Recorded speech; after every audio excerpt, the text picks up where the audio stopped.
After America is made on the lands of the Bunurong and Wurundjeri Woiwurrung peoples of the Kulin Nations. We pay our respects to elders past and present and acknowledge that sovereignty was never ceded. We are in a battle for the soul of America. This is a fraud on the American public. Hi, I'm Emma Shortis, and this is After America. In a crowded field, Stephen Miller could be the most aggressive right-wing ideologue in the Trump administration. Officially White House Deputy Chief of Staff for Policy, Miller is a key architect of the Trump revival, and he's been there from the start. This week, we're bringing you a bonus episode made by our friends at The Conversation. It's part of The Making of an Autocrat, their special 6-part series on the rise of Trump. Late last year, I spoke to Justin Bergman, The Conversation's international affairs editor, about Miller and his special place in this administration. You can find the full The Making of an Autocrat series via the link in the show notes or wherever you get your podcasts. We'll be back at our regular time on Tuesday morning with special guest Don Watson. There's a recipe for autocracy that's been tried and tested by leaders throughout history. We've asked 6 of the world's leading scholars how Donald Trump stacks up and what might happen next. In the last episode, we explored how he's managed to hijack the Republican Party. Now, step 2. Every autocrat needs a clan of loyalists, strategists, architects, and masterminds. These are the figures behind the scenes, pulling the strings. They're unelected, unaccountable, and wield a huge amount of power. Under Title 10 of the U.S. Code, the president has plenary authority. Stephen? Stephen? Hey, Stephen, can you hear me?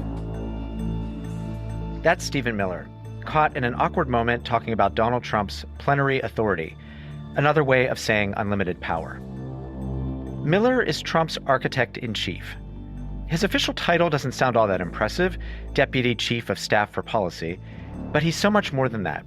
In fact, he has so much power in Trump's second administration, he's reportedly referred to as the Prime Minister. So who is Stephen Miller? And how has he pulled the strings to help Trump amass so much power? I'm Justin Bergman, the International Affairs Editor here at The Conversation in Australia, and this is The Making of an Autocrat, Episode 2, Recruit and Architect.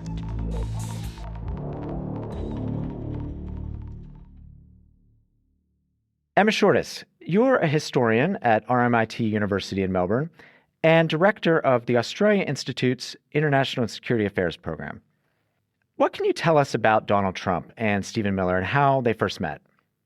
So Stephen Miller was an aide. Actually, he made his way up to Chief of Communications in the office of Alabama Senator Jeff Sessions, who was a very early endorser of Donald Trump and a particular hardliner on immigration. So there was an ideological alignment between the two.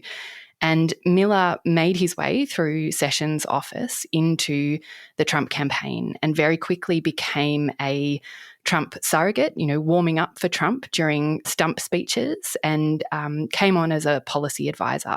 So this is around 2016, very early in that first Trump campaign when he was deeply unpopular in the Republican Party as well.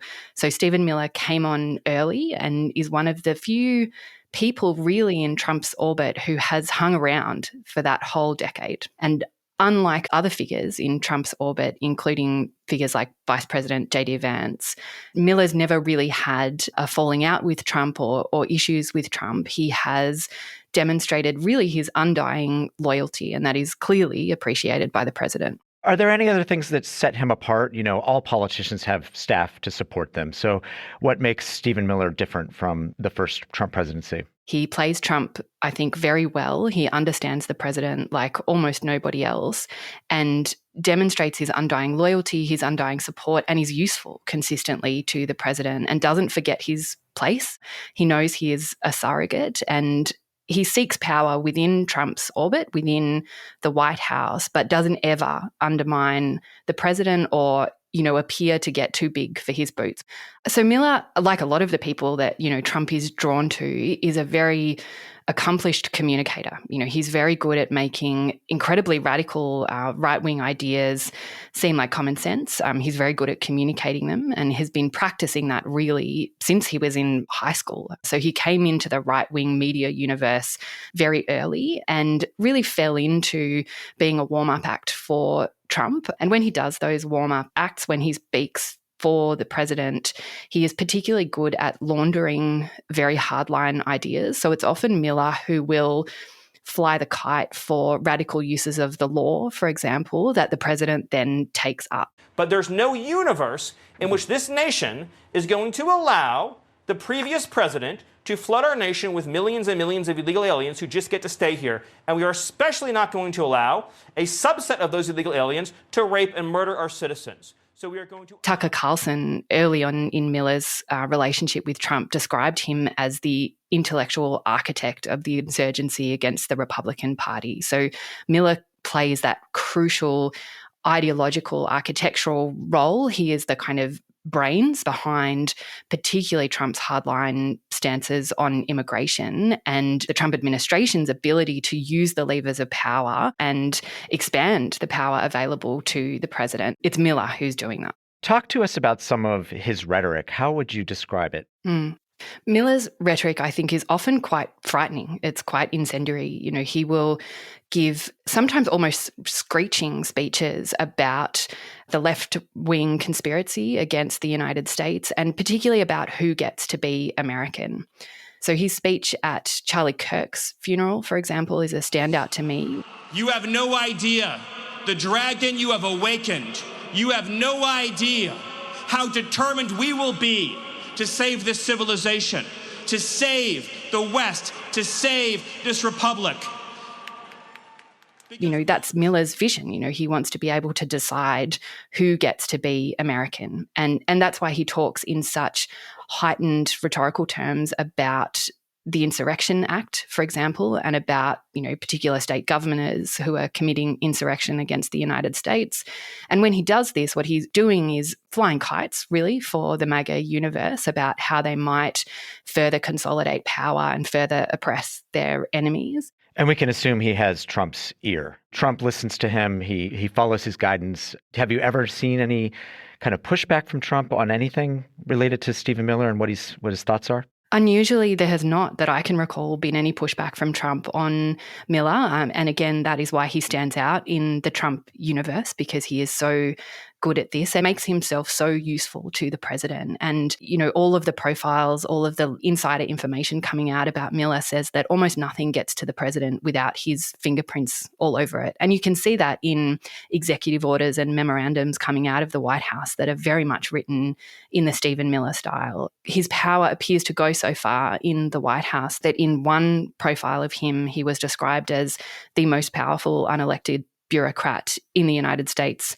perhaps in the world. I think, especially in the case of the autocrat that is Trump, we know that Trump is not particularly interested in the details of policy. He is interested in power, he's interested in influence, he's interested in success. And what Miller, the architect, does is hand him that success. And I think what Stephen Miller demonstrates, and history has demonstrated over and over again, is that autocrats cannot rise to power by themselves. They often require a singular kind of charisma and a singular kind of historical moment, but they also need architects behind them who are able to facilitate their rise to power. And Miller is extraordinarily good at that and has, by all accounts, been planning that for a very long time, since he was a teenager.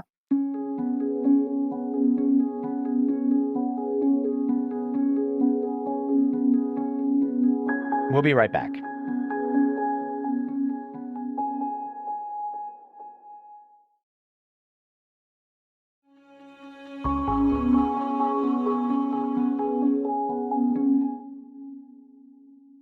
Emma Shortis, can you talk a little bit about the attributes of an architect? If you're going to write an official position description for this role, what would the person need to have? So generally speaking, and this of course isn't universal, it depends on the context and the time and the people around them, but generally speaking, architects like this have been involved in the movement that they are supporting from a very young age. So have often made the decision as a teenager to ingratiate themselves with this movement and in the process become ideological zealots. So they will learn all of the history and all of the ways of speaking, all of the cultural constructs of that particular movement, and almost make themselves the center of it or the arbiter of it. In doing that, they will seek out powerful figures in the movement. So they will identify people who play the role of power broker, who can make or break careers, and ingratiate themselves with those people. So they will look for power and follow it very carefully with an eye to building a career within the movement. I think one of the other related characteristics there is loyalty. So demonstrations of loyalty to the movement and eventually to the particular figure who emerges as the successful authoritarian. And that loyalty always goes upwards. So of course, there's always a willingness to undermine lower figures or figures who might be getting in the way of their seeking out of power. But the loyalty to the leader is very consistent until it isn't, until it stops being useful. And I certainly wouldn't be surprised if we saw that characteristic emerge from Miller at a particular time. Yeah. Can you draw some comparisons in history to other people who have served in this role? How does Miller compare to people in the past? So Karl Rove played a very similar role to Miller in the universe of the Bushes. So he was the architect of Bush Jr.'s election victories and played a very important coordinating role in Bush's office, in Bush's White House, with a very similar kind of nondescript title like Stephen Miller's. Stephen Miller is, what is he? Deputy Chief of Staff for Policy, which, sounds fairly innocuous, but has that very powerful, unelected bureaucratic position, much like Karl Rove, where power kind of circles around this figure. The other comparison in American history to that I think is an interesting one is actually adjacent to Karl Rove. It's the Dick Cheney comparison. Dick Cheney was widely regarded to be the most powerful vice president really in recent American history, certainly in post-war American history, in terms of both his influence in the White House, in his influence, for example, on the beginning of the Iraq War, but also in his lasting legacy on the institutions of American power. Cheney played a critical role in facilitating the consolidation of power in the executive branch. He was a deep believer in the unitary executive theory, which, aims to consolidate power in the executive branch. And much of what Cheney did in doing that is facilitating now what Trump is doing. It may be too early to say this, but certainly Miller, I think, is having perhaps an even bigger influence on the long-term trajectory of American politics than those two figures. Can we talk about one comparison that the historian Timothy Snyder made? He recently posted a video to his Substack. And my subject today is Stephen Miller and Stalinism. Now, this may not seem like the obvious way to approach the topic of Mr. Miller, but I would suggest that there are some uncanny resemblances between the careers of the two men. Do you see a comparison here? I think it's a really interesting comparison, and I think Schneider is very careful to not make ideological comparisons, but just to the form of power that Miller is wielding and comparing it to Stalin. And I think the comparison is really an apt one. There was a weekend not so long ago where social media was speculating that Trump had died because he hadn't been seen in public for a long time. And of course, many of us were thinking about what that would mean, what the death of a president would mean in this particular context. And the comparison I immediately went to was the death of Lenin. Stalin understood the nature of the Communist Party that he was dealing with. He understood how to wield power within that party and was able to leverage his networks, that he had built over several decades to consolidate that power. And also had the vision to see how things would play out as Lenin deteriorated and as he eventually died. That there is this tendency to think that if Trump disappears, everything, the whole MAGA universe disappears with him. But that comparison to Miller, who occupied occupies a similar position of power to Stalin, a century ago in the Soviet Union. I think arguably the evidence suggests that he would be able to maneuver in that way to consolidate his own power, and has always planned to do that. So I think that is a really important comparison and shows that there are characteristics that define these kinds of architects and unelected bureaucrats and how they facilitate the rise of authoritarians. But one of the things I really admire about Schneider's history is the way that he doesn't insist that any of this is inevitable. Figures like this can rise and fall very quickly and are subject to the contingencies of history. Do you think Trump would have the power he has today without Stephen Miller? That's a good question. No, I don't think Trump would have the power he does today without Stephen Miller. I think Trump has risen to power off the back of his own instincts, his rhetorical power, off the back of an incredibly unique moment in American history.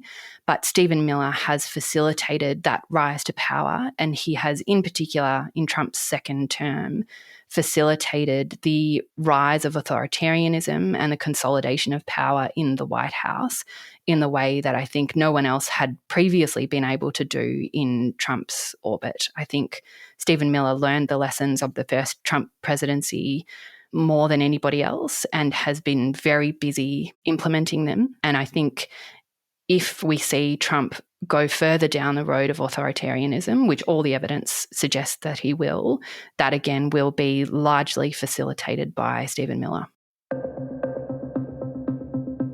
Emma Shortis, thanks so much for your time. It's my pleasure. Thanks, Justin.